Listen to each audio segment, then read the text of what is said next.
Buddha was not a god.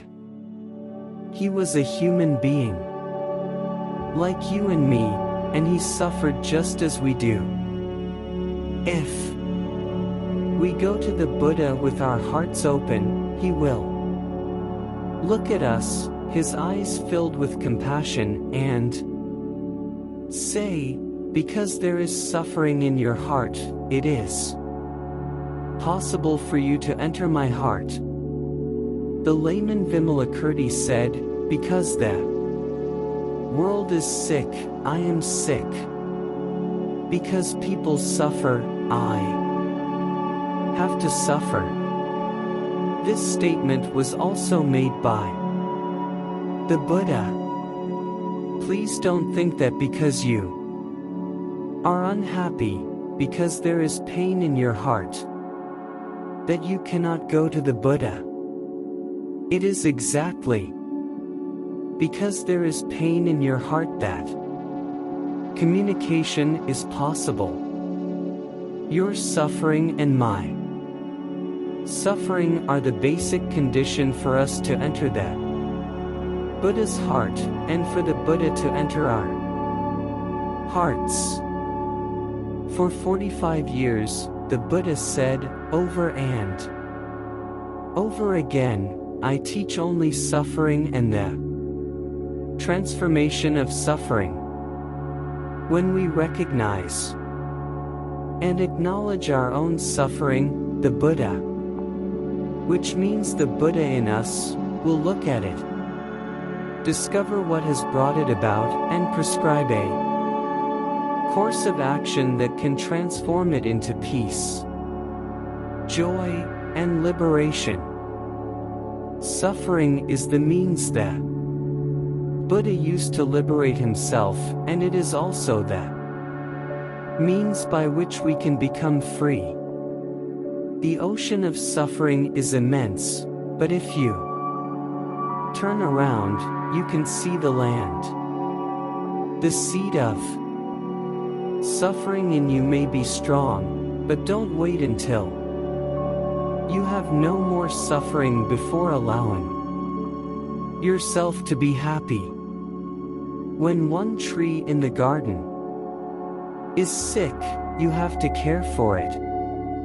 But don't overlook all the healthy trees. Even while you have pain in your heart, you can enjoy the many wonders of life, the beautiful sunset, the smile of a child, the many flowers and trees. To suffer is not enough. Please don't be imprisoned by your suffering. If you have experienced hunger, you know that having food is a miracle. If you have suffered from the cold, you know the preciousness of warmth. When you have suffered, you know how to appreciate the elements of paradise that are present. If you dwell only in your suffering, you will miss paradise. Don't ignore your suffering, but don't forget to enjoy the wonders of life, for your sake and for the benefit of many beings. When I was young, I wrote this poem. I penetrated the heart of the Buddha with a heart that was deeply wounded. My youth, an unripe plum. Your teeth have left their marks on it. The tooth marks still vibrate. I remember always. Remember always.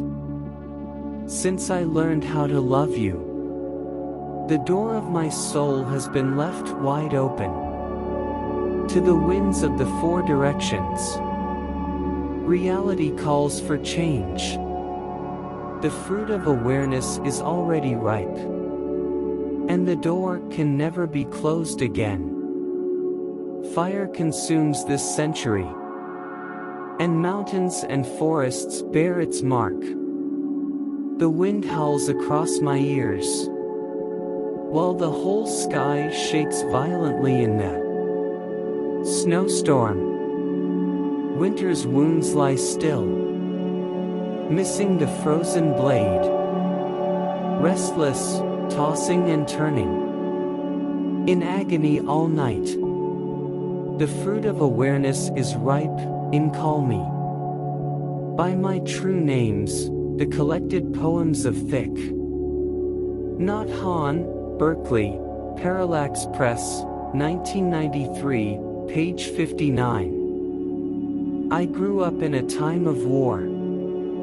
There was destruction all around, children, adults, values, a whole country. As a young person, I suffered a lot. Once the door of awareness has been opened, you cannot close it. The wounds of war in me are still not all healed. There are nights I lie awake and embrace my people, my country, and the whole planet with my mindful breathing. Without suffering, you cannot grow. Without suffering, you cannot get the peace and joy you deserve. Please don't run away from your suffering. Embrace it and cherish it. Go to the Buddha, sit with him, and show him your pain. He will look at you with loving kindness, compassion, and mindfulness, and show you ways to embrace your suffering and look deeply into it. With understanding and compassion, you will be able to heal the wounds in your heart and the wounds in the world. The Buddha called suffering a holy truth, because our suffering has the capacity of showing us the path to liberation.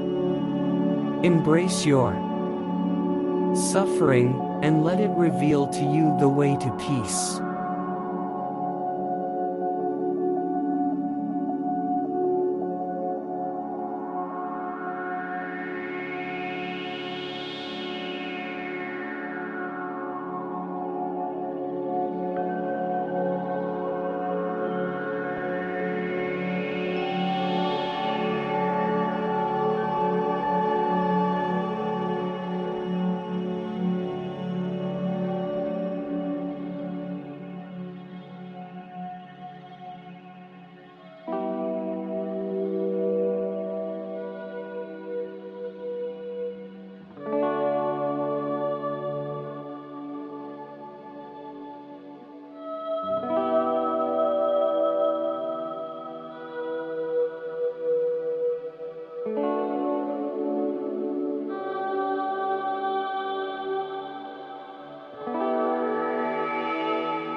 The destination according to kind. 126. Some are reborn in the womb, but those who are wicked in the underworld. The righteous go to heaven, those who are pollutant-free are emancipated. There is nowhere to hide from one's deeds. 127. neither in the sky, nor in the ocean, nor after entering a mountain cleft.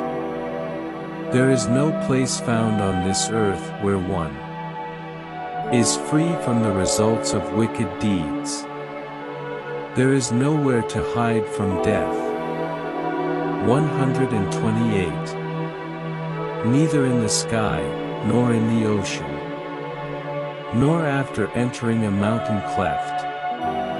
There is no place found on this earth in which death does not completely overcome one.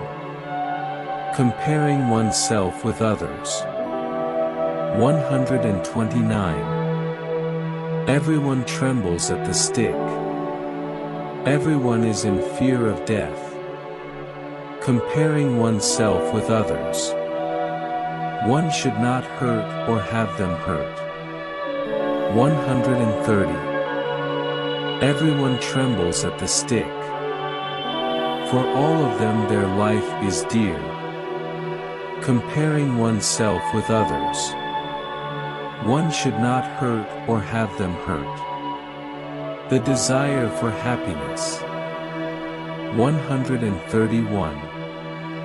One who harms with a stick beings who also desire happiness, while seeking happiness himself, won't find happiness after death. 132. One who harms not with a stick those who also desire happiness, while seeking happiness himself, will find happiness after death. Do not retaliate. 133. Don't say anything harsh, spoken, to they might answer back to you. Arrogant talk brings misery, and they might strike you with a stick. 134. If you make no sound like a gong, that is broken. This is like one who has attained nibbana. Contention is not to be found. Life is driven out by old age and death. 135. Like a cowherd with stick drives cattle to pasture, so do old age and death drive life out of beings. The fool suffers through his deeds. 136. The fool does not yet understand the wicked deeds he is doing. The stupid one is consumed by his deeds as by a burning fire, the fruit of unjust punishment. 137. Whoever offends with a stick, those who are inoffensive and harmless will quickly fall into one of the following 10 states. 138. Harsh feelings and loss of his wealth, and the breakup of the body, or even heavy affliction, or surely he will lose his mind. 139. There may be danger from the king, or slander that is terrible. He may suffer from loss of kin, or from the destruction of wealth. 140. Also his houses may be consumed by flames and fire, and at the death of the body that foolish one will arise in the underworld. Asceticism is not enough. 141. Not nakedness, matted hair, mud, fasting, lying on stony ground, dust, dirt, or striving while squatting, can purify a mortal who has not removed uncertainty. Character is all important. 142. Even if he were to adorn himself, but is peaceful, trained, settled, spiritual, and has put aside the stick, he is a Brahmin, an ascetic, a monastic. The restrained are aware of their faults. 143. Whatever person in the world is restrained by conscience, and is aware of his fault, is like a good horse that is restrained by whip. 144. Like a good horse restrained by whip, you should be ardent and intense, having faith, virtue, energy, concentration, investigation. One who has understanding and good conduct, also mindfulness, will surely abandon this not insignificant suffering. The mild straighten themselves out. 145. Course makers lead water. Fletchers straighten arrows. Carpenters straighten wood. The mild master themselves. One must seek the light. 146. Why this laughter, why this joy, when the world is constantly burning? Why, when enveloped by darkness, you still do not seek for a light? The body is unstable. 147. See this beautified mannequin, a heap of sores that is raised up, sick, imagined in many ways, which has nothing stable or firm. The end of life is death. 148. This body is worn out, a nest of disease, perishing, putrid. The body comes to destruction, for the end of life is in death. Why delight in bones? 149. Like discarded white gourds, thrown away in autumn, are these gray bones, seeing them, why is there delight? What lies hidden in the body? 150. This fortress is made out of bones, plastered over with flesh and blood, but hidden within lie old age, death, also conceit and anger.